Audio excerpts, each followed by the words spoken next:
Media ज्योतिष विज्ञान के सभी दर्शकों को हर हर महादेव। तुम कौन हो?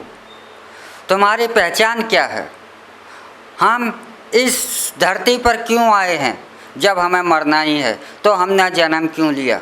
ऐसा क्या कार्य करने आए हैं? अगर हम इस पृथ्वी का निर्माण कर रहे हैं, इस संसार का निर्माण कर रहे हैं, तो यह प्रकृति साथ के साथ जो हमारे द्वारा निर्माण किया जा रहा है यह संसार, उसे नष्ट भी साथ के साथ करते जा रही है।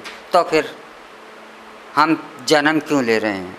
हम मृत्यु को प्राप्त क्यों हो रहे हैं? तो हम यहाँ पर क्यों आए हैं? तो ऐसे विषयों को जानने के लिए आपको क्या करना होगा? स्वयं को पहचानिए, क्योंकि प्रकृति ने हर एक व्यक्ति को विशेष बनाया है। अक्सर हम लोग क्या करते हैं? दूसरे की क्रियाओं को अपने ऊपर थोप लेते हैं और अपनी पहचान भूल जाते हैं।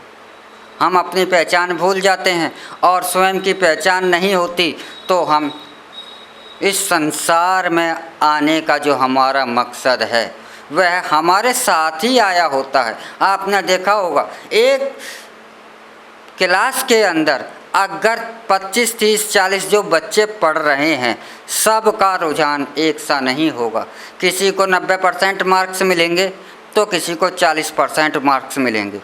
और उनका जो कार्य भी होगा, किसी को मैथ में आनंद आता होगा तो किसी को हिंदी भाषा में आनंद आता होगा तो किसी को कला में आनंद आता होगा।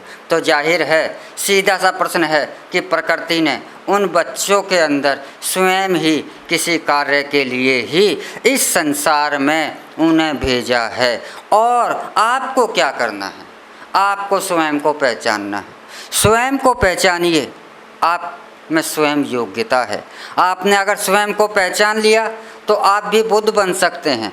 आपने स्वयं को पहचान लिया तो आप भी महावीर बन सकते हैं, क्योंकि एक बीज के अंदर, एक छोटे से बीज के अंदर ही एक विशाल वृक्ष छुपा हुआ होता है। और वह विशाल वृक्ष बनने के लिए आपको किसी दूसरे की अपने ऊपर दूसरे के जैसा बनने से आप वह विशाल वृक्ष नहीं बन सकते, क्योंकि प्रकृति ने आपको एक बीज रूप में इस संसार में प्रकट किया है। तो आपको अगर विशाल बनना है तो आप जैसे हो वैसे इस संसार में चलो। आपके अंदर क्या अच्छाइयाँ हैं उसमें स्वयं को पहचानो कि मैं क्या करना चाहता हूँ। आपके अंदर जो योग्यताएं हैं, आप उन योग्यताओं को जो आपके अंदर हैं उनको आप उन पर कार्य कीजिए।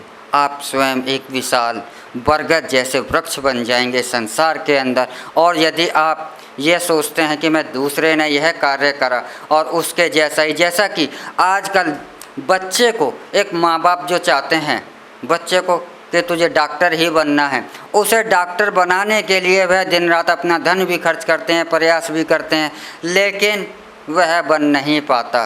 क्यों नहीं बन पाता? क्योंकि प्रकृति ने, ईश्वर ने उसे किसी और कार्य के लिए ही इस संसार में जन्म दिया है, किसी अन्य कार्य के लिए ही उसको प्रकट किया है। इसलिए उस बच्चे को उसी में उसका दिल लगेगा और वह लगन से और दिल से उसी कार्य को करेगा जिसमें कि उसको प्रकृति ने जिसके लिए उसे प्रेरित किया है, उसको निर्मित किया है। कोई मूर्तिकार है, वह कलाकार है तो उसके अंदर संवेदनाएं प्रकृति ने भरी हैं। तो कोई योद्धा है तो उसके अंदर संवेदनाएं प्रकृति ने नहीं भरी। तो दोनों में अंतर तो प्रकृति ने स्वयं किया है। तो इस अंतर को कि आप कौन हो, आपको क्या करना है, यह स्वयं को पहचानना होगा। आप स्वयं को पहचानिए। क्या मैं ये संसार देख रहा हूँ? क्या ये आँखों से ये देख रहा हूँ? क्या ये सत्य है? क्या मैं ये कानों से सुन रहा हूँ? क्या ये सत्य है? तो फिर मैं कौन हूँ? मुझे संसार में क्या करना है? अगर एक छोटा सा यह विचार कि मुझे इस संसार में क्या करना है, इस संसार में मेरा जन्म क्यों हुआ है, मेरा क्या कार्य है। अगर आप स्वयं के से ही अगर यह छोटा सा प्रश्न जिस दिन भी कर लेंगे, जिस समय भी आप यह छोटा सा प्रश्न आप स्वयं से कर लेंगे, यकीन मानिए उसी समय से आपका जागरण होना शुरू हो जाएगा। क्योंकि एक छोटा सा विचार अगर हमारे मन में आ जाता है, हमारे हृदय में एक छोटा सा विचार समाहित हो जाता है, तो वह नष्ट नहीं होता है, वह बार बार उस सवाल का खोज शुरू हो जाती है। और यह छोटा सा विचार ही आपको एक बहुत बड़ा विशाल वृक्ष के तरीके से वट वृक्ष बना सकता है। इन संसार में आपके करे गए कार्यों के द्वारा से तो आपको कुछ विशेष बनना है, तो स्वयं को पहचानिए कि मुझे क्या करना है, मैं कौन हूँ, मुझे क्या करना है। बस यही एक प्रश्न का आप खोज करना शुरू कर देंगे, बाकी का मार्ग स्वयं प्रकृति बताना शुरू कर देगी। यही आपका जीवन का क्या उद्देश्य है, यह स्वयं आपके सामने प्रकट होने लग जाएगा। तो स्वयं को पहचानना ही जीवन को सफल बनाना है। इसी के साथ हम आपसे विदा लेते हैं। अगले एपिसोड में फिर मिलेंगे एक नए विषय के साथ, एक नई जानकारी के साथ। तब तक आप हमारा ट्रू मीडिया ज्योतिष विज्ञान को लाइक शेयर कमेंट करना ना भूलें, और हमारे द्वारा दी गई जानकारी आपको कैसी लगी इस विषय पर भी कमेंट कर आप अवश्य ही बताएं। हर हर महादेव। अगर आप ये वीडियो YouTube पर देख रहे हैं तो हमारे चैनल को सब्सक्राइब करें और बेल आइकन को दबाना ना भूलें। अगर आप Facebook पर ये वीडियो देख रहे हैं तो हमारे पेज को लाइक करें।